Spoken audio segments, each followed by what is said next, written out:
नमस्कार मित्रों।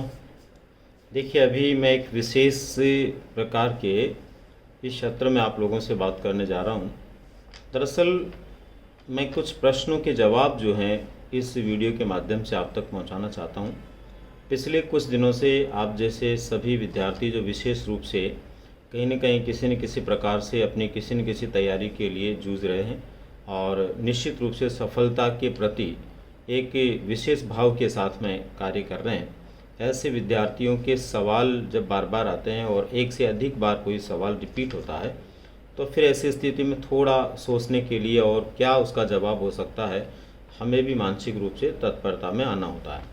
तो उसी तत्परता के साथ में दोस्तों, मैं आप लोगों से आप ही के द्वारा पूछे गए सवालों के कुछ जवाब देना चाहूँगा, ताकि इस वीडियो के माध्यम से आप लोगों के उन सवालों के जवाब आप तक पहुंच जाएं, क्योंकि प्रत्येक विद्यार्थी को अलग अलग जवाब देना बहुत मुश्किल होता है। तो दोस्तों, आप ही के द्वारा कुछ किए गए सवाल हैं जो मैं एक बार सभी सवालों को आपको बताने जा रहा हूं, और प्रत्येक सवाल का मेरे स्तर पर क्या जवाब हो सकता है, क्या सही उसका उत्तर हो सकता है, वो एक बार मैं आपको बताने की कोशिश कर रहा हूँ। उम्मीद करता हूँ कि ये जवाब आप लोगों के लिए आपकी तैयारी के क्षेत्र में विशेष रूप से सहयोगी बनेंगे और आप निश्चित रूप से एक सार्थक परिणाम की ओर आगे बढ़ेंगे।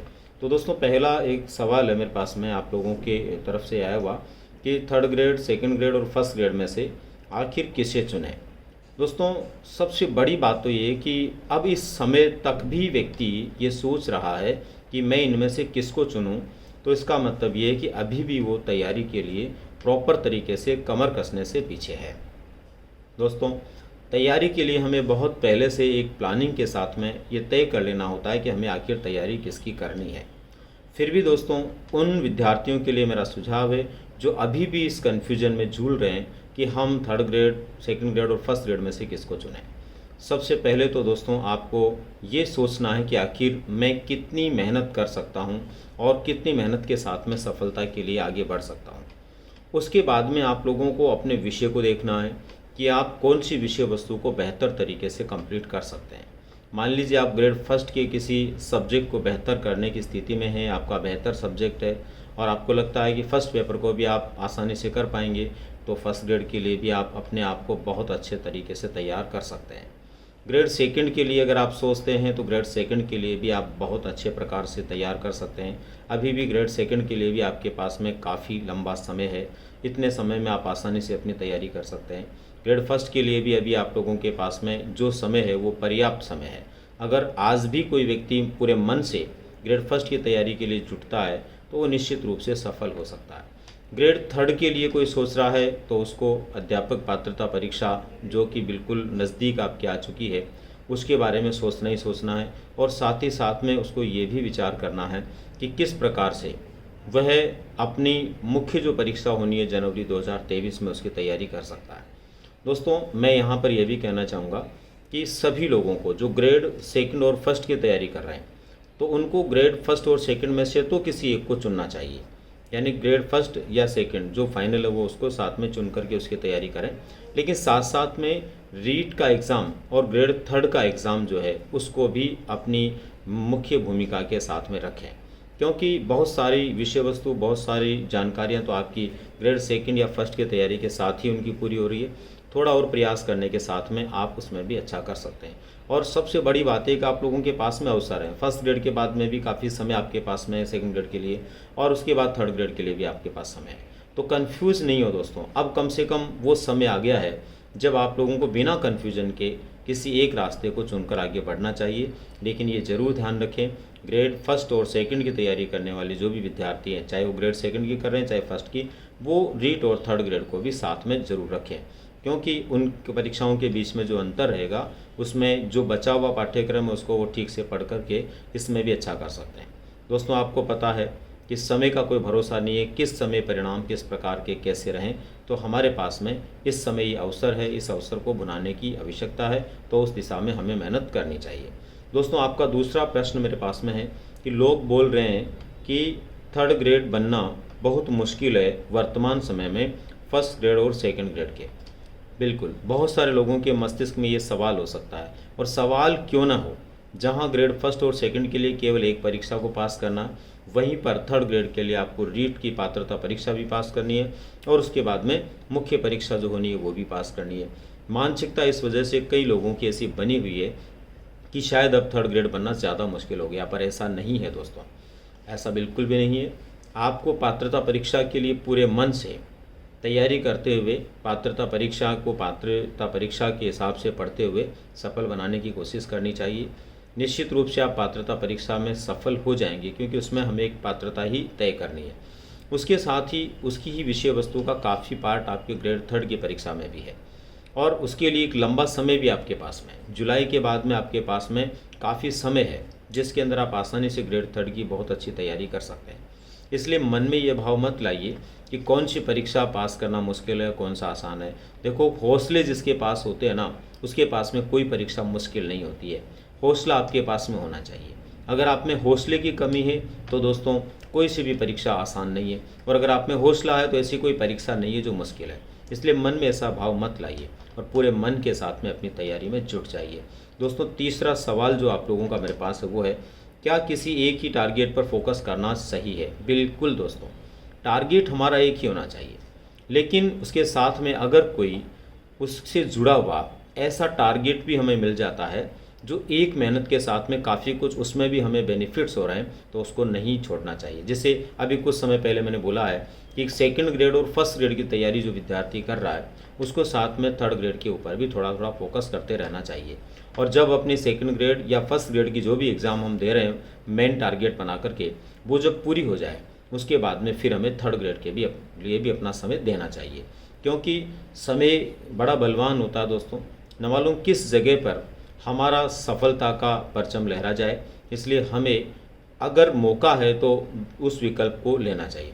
हाँ, मैं उस स्थिति में कभी भी आपको नहीं बोलता, जैसे मान लीजिए अक्टूबर में आपका फर्स्ट ग्रेड हो रहा है और अक्टूबर में ही थर्ड ग्रेड हो रहा है, तो मैं नहीं बोलता।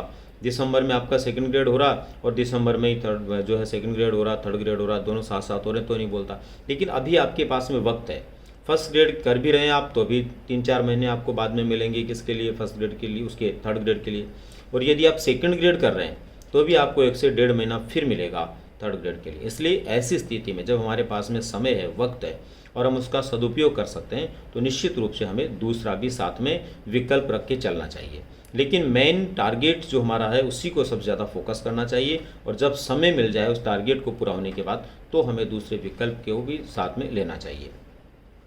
अगला प्रश्न है दोस्तों आपका ही, वर्तमान भर्तियाँ किस तरह से समझें? वर्तमान भर्तियां किस तरह से समझें? देखो, ये प्रश्न बहुत गहराई का प्रश्न है। ये जिसने भी लिखा है बहुत बुद्धिमत्ता के साथ में लिखा है। दोस्तों, वर्तमान भर्तियों को कैसे समझा जाए? दरअसल वर्तमान भर्तियां आपके लिए स्वर्णिम अवसर है, और जहां तक मेरा मानना है, आप भी शायद इस बात से सहमत होंगे कि अभी अगले वर्ष हमारे राजस्थान में चुनाव होने जा रहे हैं। आपको पता है कि चुनावी वर्ष से पहले हमेशा भर्तियों का एक माहौल बनता है, और उसके बाद में चुनाव के समय और चुनाव के बाद लगभग 1 साल तक भर्तियों में एक शिथिलता आ जाती है। इसलिए जो लोग अभी इन भर्तियों के अंदर सफल हो जाएंगे, उनकी सफलता के बाद आगे की भर्तियों के लिए कोई इंतज़ार करता है, तो जहाँ तक मेरा मानना है वो 2025 में जाकर के कुछ कर पाएगा, क्योंकि 2023 में चुनाव होते हैं, तो 2024 ये मान के चलिए आप लगभग ऐसा ही निकलने वाला है।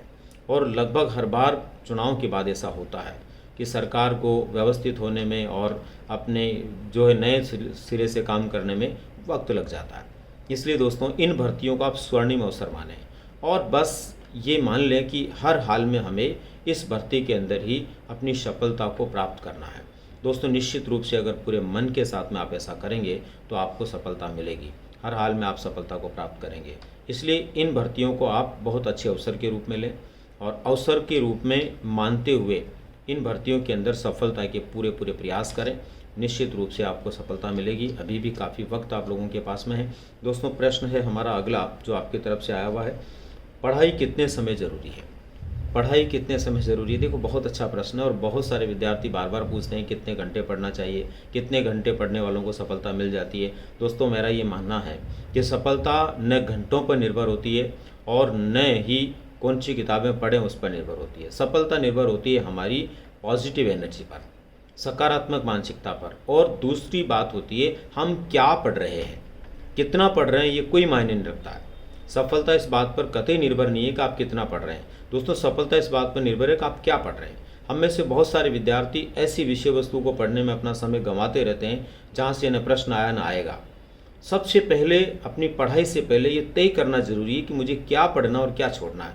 पीछे के पेपर्स के आधार पर, अनुभवी लोगों के आधार पर, पुराने जो साथी आपके सफलता प्राप्त कर चुके हैं उन साथियों के विचारों के आधार पर आपको सबसे पहले इस विषय वस्तु का चुनाव कर लेना चाहिए कि मुझे ये पढ़ना और ये छोड़ना। अगर आपने ये चुनाव कर लिया और फिर उसके बाद में आपने निश्चित रूप से अपनी पढ़ाई के ऊपर पूरा फोकस कर लिया तो दोस्तों सफलता आपको मिलना तय है। इसलिए ध्यान रहे आप लोगों को कि आपकी सफलता कितने घंटे आप पढ़ते हैं उस पर निर्भर नहीं करती है, किस तरह की विषय वस्तु आप पढ़ रहे हैं, कितने बेहतर विषय वस्तु पढ़ रहे हैं। और देखो कंपटीशन में जो सफलता मिलती है ना, वो चुनी हुई विषय वस्तु पढ़ने से मिलती है, बहुत ज़्यादा पढ़ने से नहीं मिलती है। टारगेट करके पढ़ना होता है कि मुझे बस ये पढ़ना और ये छोड़ना है। और इससे भी बड़ी बात मैं बता देता हूँ, कंपटीशन में क्या पढ़ना है ये समझना ज़्यादा महत्वपूर्ण नहीं है, बल्कि ये समझना ज़्यादा महत्वपूर्ण है कि क्या छोड़ना है। अगर आपने क्या छोड़ना है ये समझ लिया तो बाकी सब आपको पढ़ने में आएगा और निश्चित रूप से आप सफलता को प्राप्त करेंगे। तो दोस्तों समय और घंटों को लेकर के अपनी तैयारी को नहीं आंकें, बाकी आप क्या पढ़ रहे हैं उसको लेकर के अपनी तैयारी को आंकें। दोस्तों अगला प्रश्न आप लोगों का है, तनाव चिंता प्रबंधन कैसे संभव है। तनाव चिंता प्रबंधन कैसे संभव है। दोस्तों ये प्रश्न जिसने भी लिखा है बहुत अच्छी बात है। मैं इसके लिए यही जवाब देना चाहूँगा कि दोस्तों चिंता तो हमें करनी है। चिंता जब तक हम नहीं करेंगे तो हमें सफलता कैसे मिलेगी। हमें चिंता करनी है अपनी पढ़ाई की, अपनी सफलता की, अपना पाठ्यक्रम पूरा करने की, एक से अधिक बार रिवाइज करने की, हर हाल में सफल होने की, अपने माता पिता के सपनों को पूरा करने की, अपनी जिद को पूरा करने की, अपने हौसलों को बनाए रखने की, ये चिंता हमें करनी पड़ेगी। लेकिन हमें कभी तनाव में नहीं आना। चिंता हमें करनी है लेकिन कभी तनाव में नहीं आना। अगर हम तनाव में आते हैं तो तनाव हमें पढ़ने से रोकता है, तनाव हमारी पढ़ाई में बाधक बनता है, हमारी सफलता में बाधक बनता है। इसलिए तनाव कभी नहीं लेना। चिंतन करना है, चिंता करनी है पढ़ाई को लेकर के, लेकिन तनाव नहीं करना है, क्योंकि तनाव जो होता है वो हम समय पर काम नहीं करते तब आता है। तनाव जिसको हम टेंशन बोलते हैं ये कब आता है, जब हम काम समय पर नहीं करते हैं। अगर हम समय पर काम करेंगे, देखो अभी हमारे पास में रीट के लिए भी बहुत समय है, फर्स्ट ग्रेड के लिए भी समय है और सेकंड ग्रेड और थर्ड ग्रेड के लिए भी समय है। इसलिए हमें इस समय का सदुपयोग करना चाहिए। समय का सदुपयोग जितना बेहतर तरीके से हम कर पाएंगे ना, सुनिश्चित रूप से सफलता हमें उसी लेवल की मिलने वाली है। तो दोस्तों निश्चित रूप से हमें प्रयास करना चाहिए कि हम चिंता भले ही करें लेकिन तनाव में बिल्कुल नहीं आए। समय पर पढ़ाई करें, समय पर अपने पाठ्यक्रम को पूरा करें, रिवीजन करें, एक से अधिक बार पढ़ें। तो इस तरह से आप ठीक प्रकार से अपनी सफलता तक पहुंच सकते हैं। दोस्तों अगला जो प्रश्न है वो है, याद करने, समझने, प्रश्न हल करने में से क्या महत्वपूर्ण है।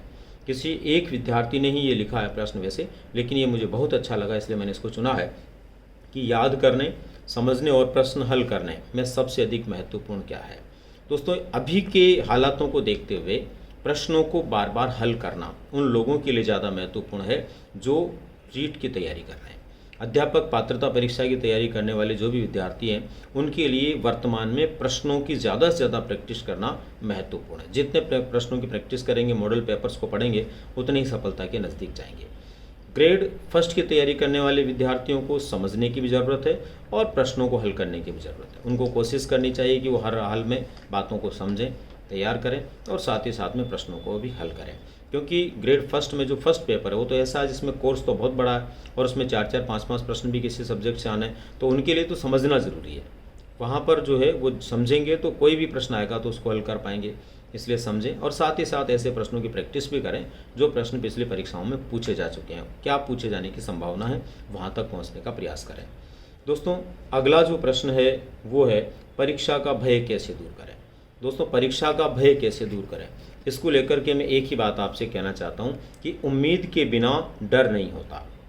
जहाँ उम्मीद नहीं होती ना दोस्तों, वहाँ कभी डर नहीं होता है, और जहाँ डर नहीं होता वहाँ उम्मीद नहीं होती। इसलिए सबसे बड़ी बात यह है कि हमें डरने की ज़रूरत है इस बात से कि हम सफल होंगे या नहीं होंगे, लेकिन परीक्षा से नहीं डरना। परीक्षा को तो हमें एकदम हर हाल में सफल बनाने की स्थिति में लाना है। परीक्षा में हर हाल में सफल होंगे ये हमें सोचना है, क्योंकि अगर हमारी तैयारी प्रॉपर है, हम सही प्रकार की विषय वस्तु के माध्यम से अध्ययन कर रहे हैं, हमारा पढ़ने का तरीका सही है, हमारी विषय वस्तु का चयन सही है, तो दोस्तों निश्चित रूप से हम सफलता को प्राप्त कर पाएंगे। तो दोस्तों ये थे आपके विभिन्न प्रकार के प्रश्न, और जो संभव था उन प्रश्नों के जवाब मैंने आप लोगों तक पहुंचाए। दोस्तों इसी वीडियो के माध्यम से मैं आप लोगों को ये भी बता देना चाहता हूं कि अभी सबसे पहले हमारा टारगेट है ज़्यादातर विद्यार्थियों का रीट की परीक्षा और जो पात्रता परीक्षा के रूप में उसको सफल बनाना। अभी भी बहुत सारे विद्यार्थी मेरे साथी ऐसे हो सकते हैं जिन्होंने अपनी तैयारी को प्रॉपर नहीं किया होगा। जल्द ही दोस्तों 1-2 दिन में मैं आप लोगों को फिर एक ऐसी ज़बरदस्त रणनीति बरतने की कोशिश करूंगा कि आप आने वाले मात्र 30 दिनों तक पढ़ कर के भी हर हाल में अपनी रीट की परीक्षा में पात्रता को सिद्ध कर पाएंगे। तो मिलते हैं दोस्तों अगली किसी जानकारी के साथ में, तब तक के लिए धन्यवाद।